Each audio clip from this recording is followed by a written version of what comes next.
So here we are. Bali, the island of gods, they call it. My plane landed, the air hit me, warm, humid, smelling vaguely of incense and existential dread. But there's always another version of paradise, isn't there? This time the escape pod comes with a private pool. How utterly original. I'm bracing myself for the onslaught of tranquility. It's going to be rough, but I'm here to explore, to see what all the fuss is about, to endure the hardship of a Balinese villa. For you, dear reader. For you. The gate creaked open, not in a charming rustic way, more like a well-oiled, we anticipate your every need kind of way. Annoying. Already the efficiency was starting to grate. I was met not by a grizzled innkeeper with a story to tell, but by a smiling attendant with a cold towel. A cold towel. The audacity. As if I, a seasoned traveler, couldn't handle a little tropical warmth. This immediate coddling, this instant immersion into a world where minor discomforts are banished, it's unsettling. I prefer my discomforts earned, thank you very much. This felt like cheating. We walked down a path, stone of course, flanked by plants so green they looked like they'd been photoshopped. Everything was meticulously arranged, too perfect. Where was the chaos, the grit, the authentic struggle of existence? Apparently it had been politely asked to wait outside the villa walls. The exterior of the villa itself loomed, not ostentatiously, but with a quiet confidence that whispered, yes, I am expensive.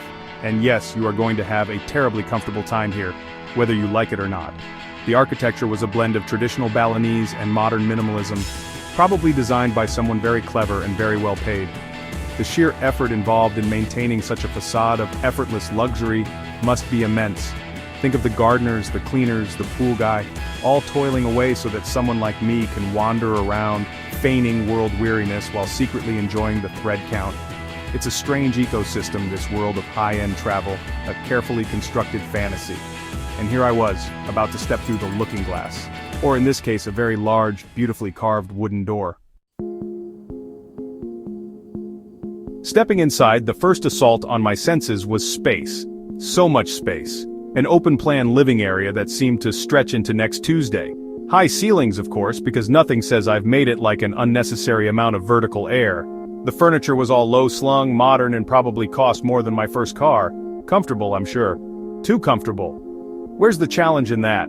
I like a chair that makes you work for it, one that subtly reminds you of your own mortality. These sofas looked like they might swallow you whole in a cloud of hypoallergenic bliss. The horror. The decor was a tasteful blend of local art and international chic. Nothing too loud, nothing too challenging, just pleasant. Aggressively pleasant. It was the kind of room designed by a committee of very well-meaning people whose sole aim was to ensure no one could possibly find fault. And that, in itself, is a fault. Give me something to complain about, damn it. A slightly crooked picture, a questionable color choice, anything. But no, everything was in its right place. Symmetrically arranged cushions, artfully placed objet d'art. It was a magazine spread come to life, and I was the slightly rumpled, out-of-place human element. Large sliding glass doors, naturally. They opened out onto the pool area, blurring the lines between indoors and outdoors. Because why have distinct zones when you can have one amorphous blob of luxurious living? It's all about flow, isn't it? The flow of air, the flow of light, the flow of chi, or maybe just the flow of money from my producer's bank account to the villa owners. And then there was the kitchen. Oh, the kitchen. A gleaming testament to culinary ambition. Stainless steel appliances that looked like they belonged in a Michelin-starred restaurant. A massive island counter, perfect for prepping a feast. Or more likely, for placing your room service order. Because let's be honest, who comes to a place like this to cook? The sheer irony of it. A kitchen equipped for a master chef, destined to be used primarily for brewing coffee and perhaps slicing a lime for a gin and tonic. It's a beautiful tragedy, really. All that potential, gathering dust.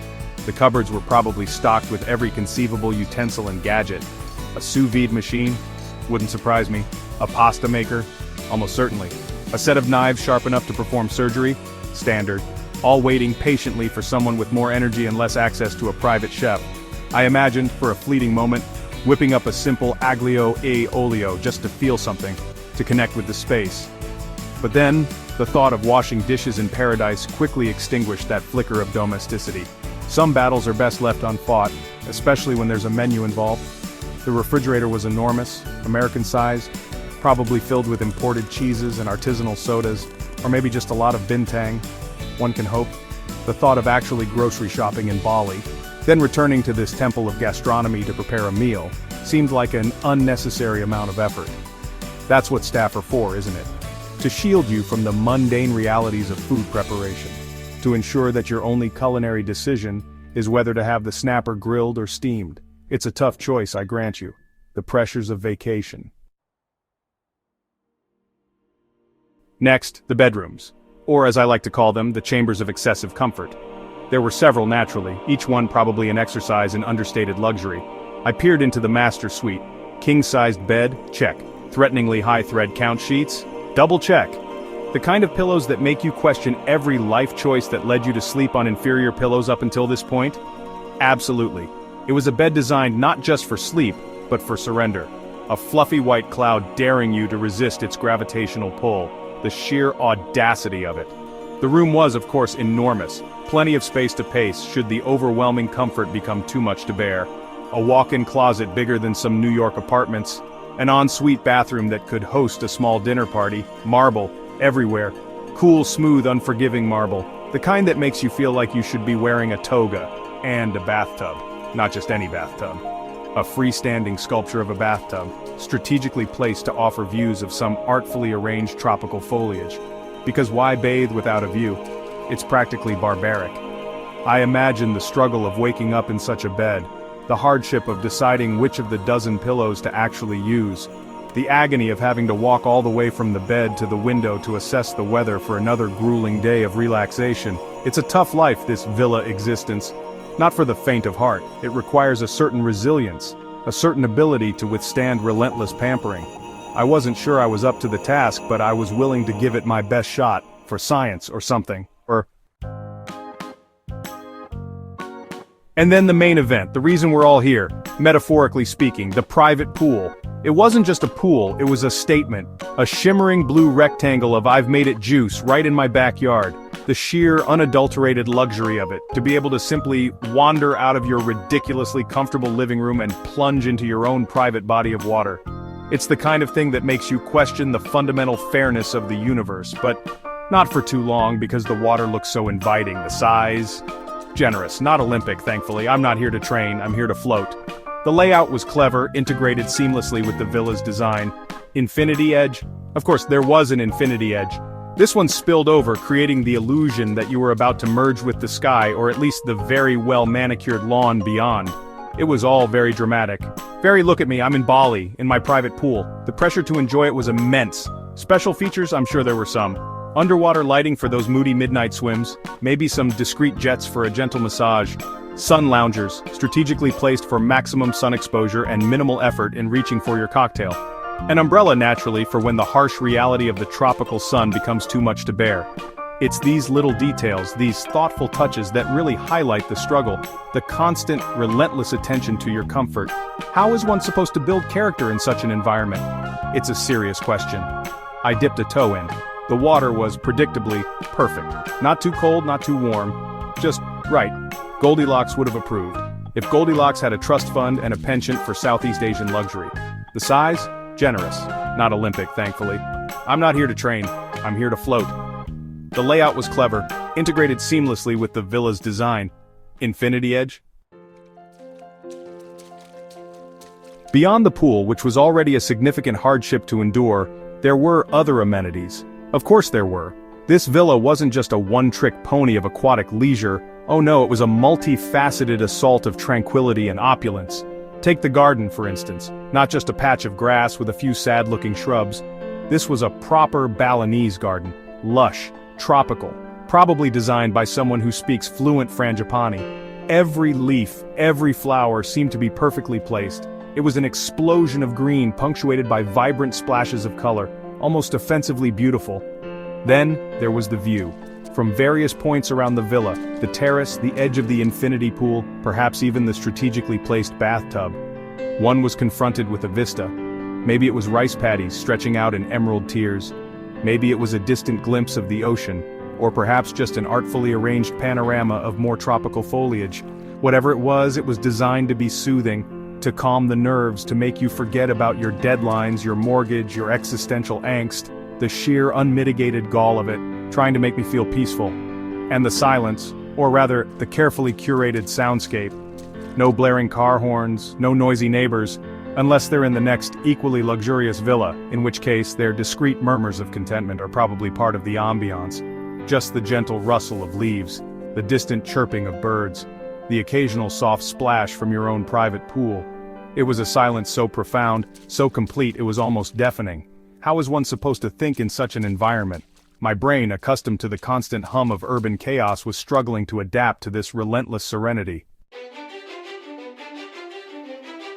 As the day wanes, another chore presents itself. The sunset. Here in Bali, sunsets are a performance, a spectacle. From a private villa one must observe with awe. It's practically mandatory. You find your spot, a lounger by the pool, or a chair on the terrace, G&T in hand. The sky transforms from blue to orange, pink and purple. All very Instagrammable. The cicadas begin their evening chorus.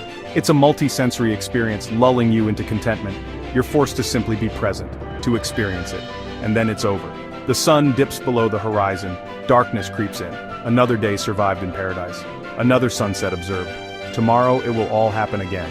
The sun will rise, the birds will sing, and eventually, another sunset will demand your attention. It's a tough cycle to be caught in, but, as they say, someone has to do it. And for now, that someone is still, regrettably, me. So there you have it. A glimpse into the arduous life within a private Bali villa, the relentless onslaught of comfort, the oppressive beauty of the surroundings, the sheer unadulterated struggle of having your every whim catered to. It's not for everyone, this kind of existence. It requires a certain fortitude, a resilience in the face of overwhelming pleasantness. You need to be strong to withstand the constant temptation to simply relax and enjoy yourself. It's a battle, I tell you. A daily battle against the forces of serenity and luxury. If you're the kind of person who thrives on chaos, who needs a bit of grit and grime to feel alive, then perhaps this meticulously curated paradise isn't for you. If the thought of a private pool, a personal chef, and uninterrupted views of tropical splendor fills you with a sense of unease, then by all means stay home. Stick to your crowded commutes, your leaky faucets, your existential dread unmitigated by infinity pools. Some people just aren't cut out for this level of suffering. And that's okay. More perfectly chilled coconuts for the rest of us. But if, despite my warnings, you feel a perverse curiosity, if you think you have what it takes to endure the hardship of Balinese villa life, if you're willing to risk being pampered into a state of blissful contentment, then who am I to stop you? Bali is out there. These villas exist. They are waiting with their fluffy towels and their infinity pools and their aggressively beautiful sunsets to test your limits, to see if you can handle the sheer, unadulterated misery of it all. It's a challenge, to be sure. Go on then. Book the ticket. Rent the villa. Subject yourself to the torture of a private pool in paradise. See if you can survive the relentless assault of 5-star service and breathtaking views. I've done my best to warn you, to paint a picture of the sheer difficulty involved. But some people, it seems, are just gluttons for punishment. Or in this case, gluttons for luxury. Don't say I didn't tell you so when you find yourself utterly, hopelessly, and miserably relaxed. It's a tough world out there, especially when there is here.